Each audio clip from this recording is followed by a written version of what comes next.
Hi friends आपण मैंने समस्ते निश्चित भाव में पीएम किसान सम्मान योजना विषय जानते।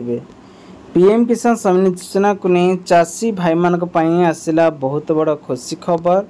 वर्तमान समय एवं कृषक पंजीकरण आरंभ हो सारी जहाँकि पीएम किसान छुआ जड़ित रही सीएम किसान छुआ चाषी मान खुशी खबरटी आसी। आपण मैंने जानते पीएम किसान छुआ 2000 टंका लेखाएं मिलूँ एवं सीएम किसान छुआ चाषी मानू 4000 टंका लेखाएं मिल।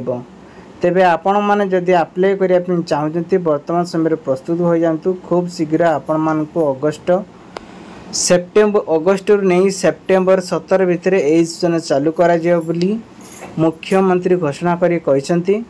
तेबे वर्तमान जानिया पीएम किसान छुआ 18तम किस्त 2000 टंका केबे मिलिबो सेतिपई कौन कौन करिया को पड़िबो आसतु संपूर्ण खबर जानिबा। ता पूर्व कहि रखुछि एमकुडिया टेक यूट्यूब चैनल को नुआकर चैनल सब्सक्राइब रखंतु पाखरस्थ bell icon all button press करंतु। दर्शक बंधु आपण माने जानिथिबे पीएम किसान सम्मान छुआ एमिति एक योजना एथिरे जने चाषी भाई जदि से वृद्ध होउचंती ताले तांकर 60 वर्ष पार होउचंती से क्षेत्र में सेमानकु 5000 टंका मिलिबो ओइथि 18तम किस्त रे मध्य 2000 मिलिबो।